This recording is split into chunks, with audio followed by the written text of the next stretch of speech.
कहानी कुर्सी की में इस वक्त सबसे बड़ी खबर जो है वो अलीगढ़ से आ रही है, जहां पर भारतीय जनता पार्टी का एक बड़ा कार्यक्रम चल रहा है। गृहमंत्री अमित शाह उसमें इस वक्त बोल रहे हैं। पूर्व मुख्यमंत्री कल्याण सिंह की पुण्यतिथि के मौके पर हिंदू गौरव दिवस ये कार्यक्रम आज वहां पर रखा गया है और गृहमंत्री ने अपने संबोधन की शुरुआत जय श्री राम के नारे से की और अब वो बात भी राम मंदिर आंदोलन की, राम मंदिर की कर रहे हैं। राम जन्मभूमि का मंदिर, इकडे कांग्रेस पार्टी आजादी के बाद से राम जन्म के मसले को अटका रही थी, भटका रही थी, लटका रही थी। मोदी जी ने राम जन्मभूमि के मसले को कोर्ट का जजमेंट लाकर, कोर्ट का जजमेंट आते ही एक दिन बड़े सवेरे खून का कतरा बहाए बगैर प्रभु श्री राम के मंदिर का भूमि पूजन करने का काम कर दिया। मित्रों, आज मैं समग्र उत्तर प्रदेश के सभी लोगों को कहना चाहता हूं, हर व्यक्ति के जीवन में कुछ पल आते हैं जो व्यक्ति का परिचय करा देते हैं। बाबूजी के जीवन में भी एक ऐसा पल आया, राम भक्तों का सैलाब अयोध्या में उमड़ पड़ा, बात आपे के बाहर गई। सब लोगों ने दबाव बनाया कि गोलीबार कर गोलियां चलाकर कार सेवकों को रोका जाए और बाबूजी ने वो पल जो उनका परिचय कराता है, निर्णय लिया कि मैं गोली नहीं चलाऊंगा, मैं मुख्यमंत्री पद त्याग। और मित्रों, ये बहुत बड़ा संदेश उन्होंने देने का काम किया है। आज हम सबको आनंद है कि नरेंद्र मोदी जी के नेतृत्व में 2024 के शुरू में ही रामलला 550 साल के बाद अपने निज घर के अंदर, अपने भव्य मंदिर के अंदर विराजेगी और उस दिन दुनिया भर के राम को एक संतोष और गौरव का भाव आएगा। नरेंद्र मोदी जी ने गरीब कल्याण, पिछड़ों का सम्मान और राम मंदिर का अधूरा काम, ये तीनों कामों को ये 9 साल के अंदर अंजाम तक पहुंचाने का काम किया है। मित्रों, आज बाबूजी का स्मृति दिन है। मैं आज सबके बीच में कहना चाहता हूं, मैं यूपी के प्रभारी नाते आया, मुझे उत्तर प्रदेश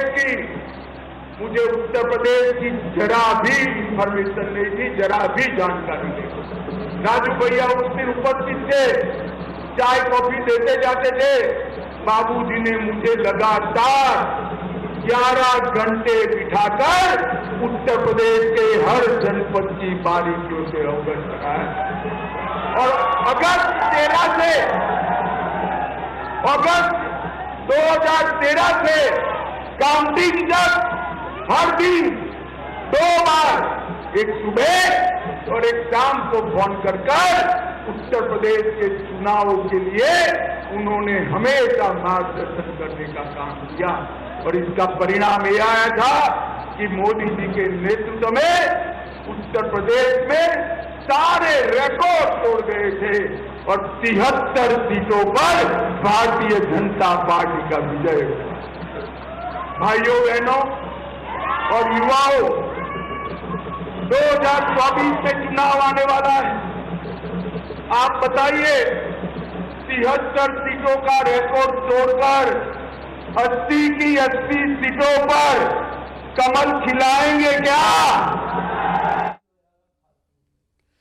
तो बाबूजी यानी कल्याण सिंह जी की पुण्यतिथि पर याद कर रहे हैं पार्टी के नेता उनको। वहां योगी आदित्यनाथ भी हैं, गृहमंत्री अमित शाह भी हैं। उन्होंने राम मंदिर की याद दिलाई, राम मंदिर आंदोलन याद किया और अब भव्य राम मंदिर बन रहा है, उन्होंने इसका भी जिक्र किया, यह भी याद दिलाया। और फिर देखिए वो अब खुल करके फिर उन्होंने कहा उस मंच से उन्होंने कहा कि अब कमल खिलाएंगे ना। तो ये सीधे सीधे आप समझिए कि अब जो वहां पर भाषण हो रहा है वो शुद्ध चुनावी भाषण हो रहा है। और हो भी क्यों ना, जिस धरती से वो बोल रहे हैं और जिस नेता की श्रद्धांजलि सभा में को श्रद्धांजलि देते हुए वो बोल रहे हैं, जैसा हम लोग चर्चा कर रहे थे, भारतीय जनता पार्टी का सबसे बड़ा पोस्टर बॉय उत्तर प्रदेश का, अब तो योगी आदित्यनाथ हैं, उनसे पहले अगर कोई थे तो वो कल्याण सिंह थे। ओरिजिनल हिंदुत्व के नायक जो थे वो कल्याण सिंह थे। और आज भारतीय जनता पार्टी की उत्तर प्रदेश की राजनीति में हिंदुत्व है और हिंदुत्व के साथ पिछड़े का साथ है। और हमने इस पर काफी बात अभी की पीछे, अब मैं उस वक्त भी करना चाह रहा था। इसके सामने आप देखिए क्या है, अखिलेश यादव का पीडीए, पिछड़ा दलित अल्पसंख्यक, और वो जब इंडिया, वो साथ साथ जब इंडिया कहते हैं तो इंडिया प्लस पीडीए कहते हैं अखिलेश यादव।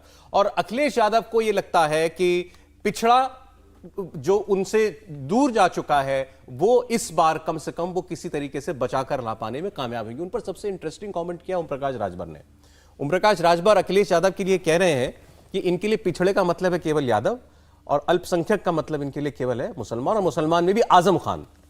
तो अखिलेश यादव, और बहुत बात होती है जब हम पिछड़ों की बात करते हैं कि आप जातिगत जनगणना क्यों नहीं कराते, उस पर भी उन्होंने कहा कि ये सरकार में थे तब इन्होंने क्यों नहीं कराई जातिगत जनगणना, जब चुनाव में आते हैं तब दूसरे पर आरोप लगाने के लिए इन्होंने इसको हथियार के तौर पर रखा हुआ है, वरना उसको लेकर के इनके अंदर भी कोई गंभीरता नहीं है। तो अब दोनों की दोनों खेमों की जो राजनीति चल रही है हर्षवर्धन जी उत्तर प्रदेश के अंदर, उस पर क्या कहना है?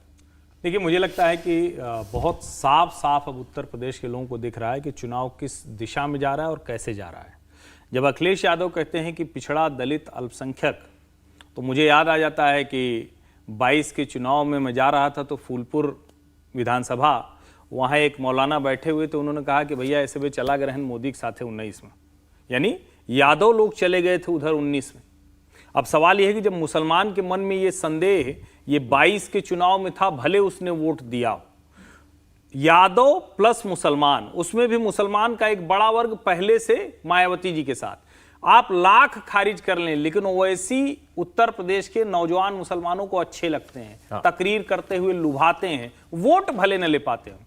ये है बिखरा हुआ, यानी उनके पास जो पीडीए जिसकी बात करें। इधर क्या है, इधर किसी को काटना है नहीं, वो कह रहे हैं कि हमारा हिंदू वोट बैंक है, हम पसमानदा की बात कर रहे हैं लेकिन हमें पसमानदा का वोट नहीं चाहिए, हमें हिंदू वोट बैंक चाहिए। और जब वो हिंदू वोट बैंक कहते हैं तो वो लीडरशिप दिखाते हैं, कार्यक्रम दिखाते हैं। अब अभी राम मंदिर आंदोलन, वो पहले की बात हो गई, पुरानी बात हो गई, लेकिन जब अभी राम मंदिर बनना शुरू होगा जनवरी में तो निश्चित तौर पर वो उसमें शामिल होगा। और कल्याण सिंह की पुण्यतिथि पर इस तरह के कार्यक्रम से जब अमित शाह बोलते हैं तो वो साफ दिखता है। एक बात मैं जोड़ूं, वो बहुत जरूरी बात है, योगी आदित्यनाथ भारतीय जनता पार्टी के आज की तारीख में बहुत बड़े नेता हैं, देश भर में उनकी बड़ी अच्छी छवि है, शानदार लॉ एंड ऑर्डर है और बहुत अच्छे से वो पार्टी के एक चेहरे के तौर पर उभरे।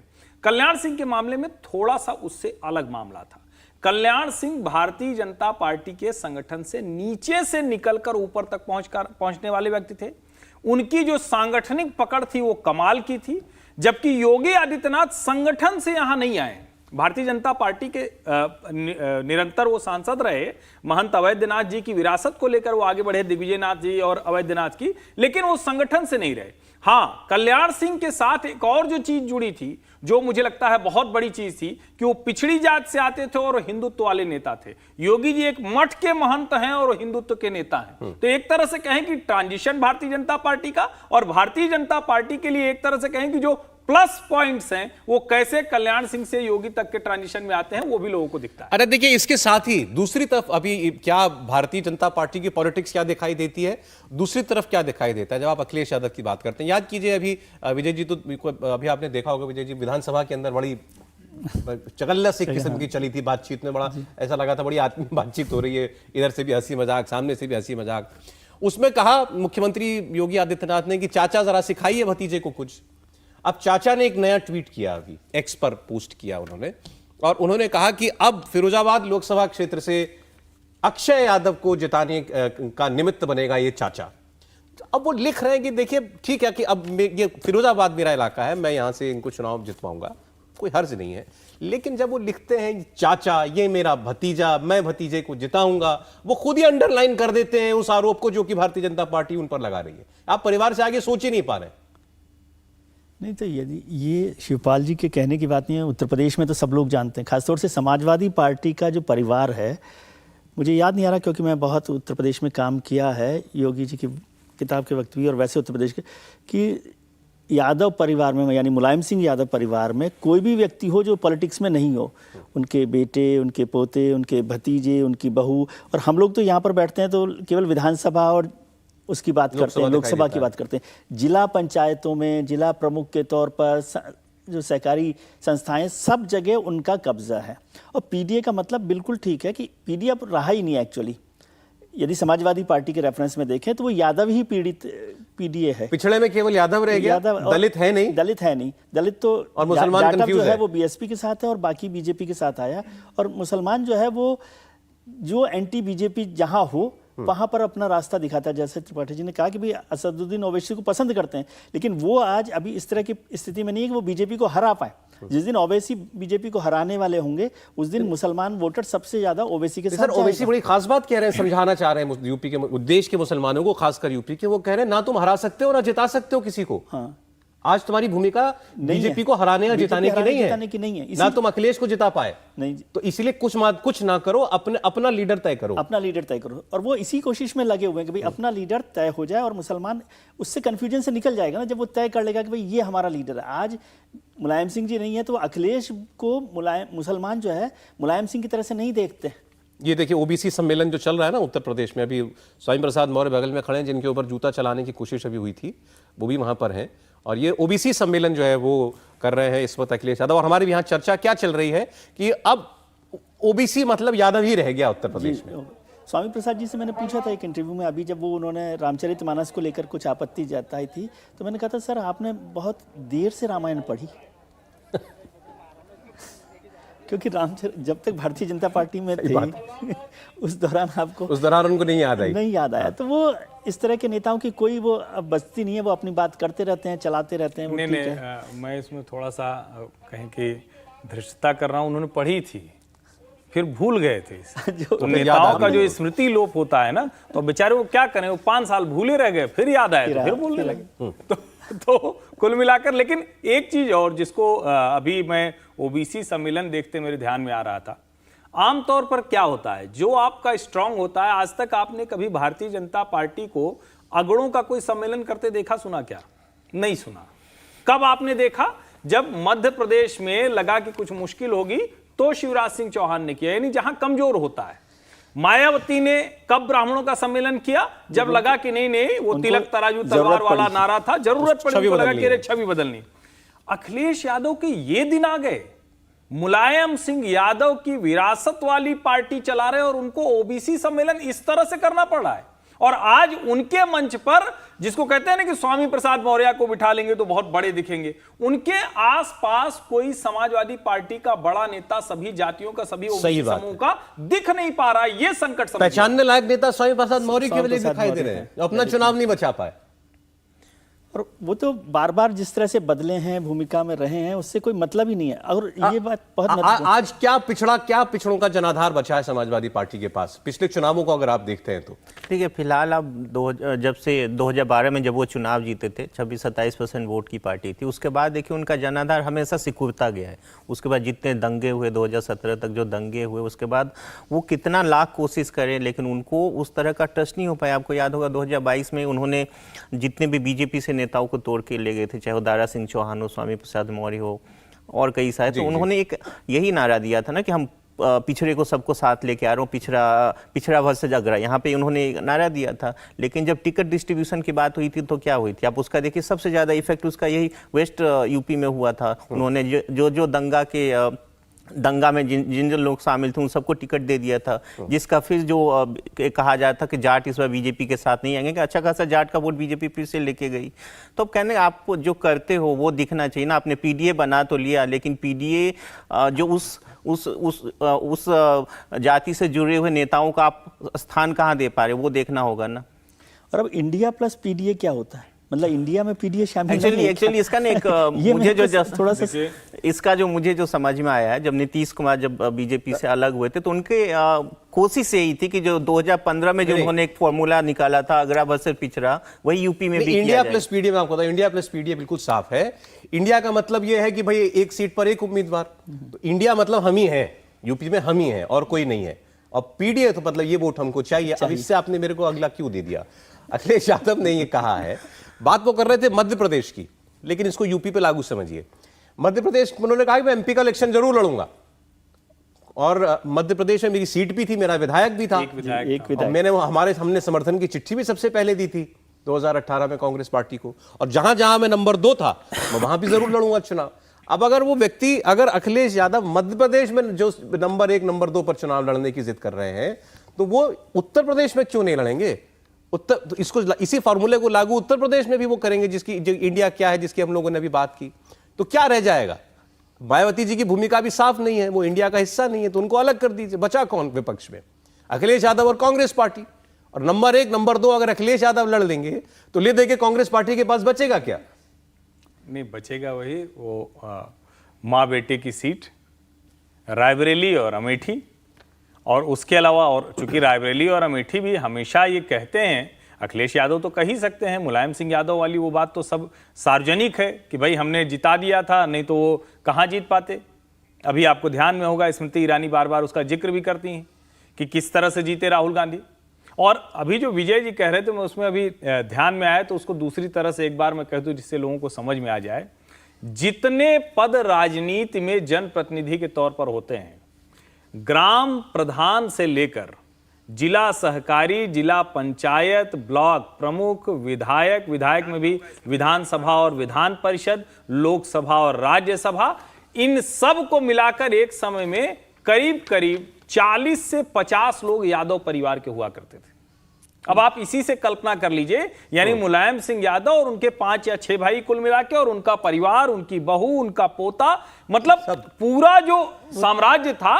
तो आज जो वो कह रहे हैं ना कि पिछड़ों के नेता नहीं बचे, आपने कुछ कुछ दूसरों को हिस्सा दिया होता तो आज ये कहने की जरूरत नहीं पड़ती। घोसी का चुनाव चल रहा है, घोसी में समाजवादी पार्टी के उम्मीदवार अगड़े हैं। हाँ, वो राजपूत जात से हैं, राजपूत जात से। हालांकि वहां के कुछ लोकल समीकरणों के हिसाब से वहां पर उम्मीदवार हैं, लेकिन घोसी के चुनाव पर अखिलेश यादव की खूब निगाह है, और घोसी के चुनाव को वो मान रहे हैं कि यहां से हमें 2024 का जो है हमें मंत्र मिल जाएगा। और अगर घोसी का इलेक्शन निकाल लेती है समाजवादी पार्टी, उनको ऐसा लगता है, तो फिर वो एक उनके पास दिखाने के लिए, कहने के लिए हो जाएगा कि 2024 में जहां जहां वो प्रचार करेंगे कि देखिए इस तरीके से भारतीय जनता पार्टी को हराया जा सकता है। इस पर हमने पहले भी बात की थी। आपको लगता है घोसी का चुनाव जो है वो लोकल समीकरणों का चुनाव है या वाकई इंडिया वर्सेज एनडीए है? देखिए, इसमें सबसे ज़्यादा इंटरेस्टिंग रोल बीएसपी का है। बीएसपी ने उनको अपना कैंडिडेट ना देके ये दिखाने की कोशिश किया कि यदि आप इंडिया वर्सेस एनडीए करना चाहते हो तो आप अकेले लड़के चुनाव करके दिखाओ। यदि जीत लेते तो होगा ना कि बीजेपी वर्सेस ऑल हो गया। यदि हार जाते तब तो फिर हो गया ना कि इसके बाद भी आप नहीं जीत पाओगे। ये हुआ ना, इसका मतलब ये हुआ BSP Congress Sapa alliance, almost तो यही हुआ ना अलायंस वहां पे अभी भी। बिल्कुल वही हुआ। तो फिर देखिए बीएसपी की मैं अभी एक रिपोर्ट पढ़ रहा था, उसमें ये था बीएसपी चाहती है कि सपा अपने आप को जितने भी अभी 2 और जो भी बाई इलेक्शन होंगे अभी 2024 से पहले, तो सपा अपने आप को ये पहले प्रूफ दिखाए कि वो अकेले लड़ सकती है या सब अकेले लड़ सकती है या नहीं लड़ सकती है। ठीक है, देखिए अभी बात हो रही थी, यादवों की बात हो रही थी, तो उसमें एक चीज़ इंटरेस्टिंग रिपोर्ट था जो हमने कुछ दिन पहले निकाला हुआ था। जहाँ जहाँ भी सपा अपना कैंडिडेट देती है, आप देखिए 2017 के बाद या समाजवादी पार्टी जितनी भी चुनाव लड़ी है अलायंस में लड़ती है। तो जहाँ भी समाजवादी पार्टी का अपना अलायंस, अपना कैंडिडेट होता है, वहाँ पे तो उनको यादवों का वोट मिलता है, लेकिन जहाँ पे उनका अपना कैंडिडेट नहीं होता वहाँ पे उनको यादवों का भी वोट नहीं मिल रहा आजकल। वहाँ पे बीजेपी को यादवों का वोट मिलता है। घोसी में मैं पर्टिकुलर किसी सीट का नहीं कर रहा हूं। नॉन एसपी कैंडिडेट यदि हो अलायंस में, नॉन एसपी कैंडिडेट हो, समाजवादी पार्टी का कैंडिडेट नहीं हो, तो जो समाजवादी पार्टी का आप वोटर मानते हैं यादव को, वो वोट उसको नहीं मिलता, उस अलायंस को नहीं मिल रहा है, वो बीजेपी की तरफ चला जाता है। बिल्कुल यही चीज आप बिहार में भी देखेंगे। बिहार में भी जो यादवों का जो वोट है वो यहाँ पे यदि आरजेडी का अपना कैंडिडेट नहीं है तो बीजेपी को जाता है।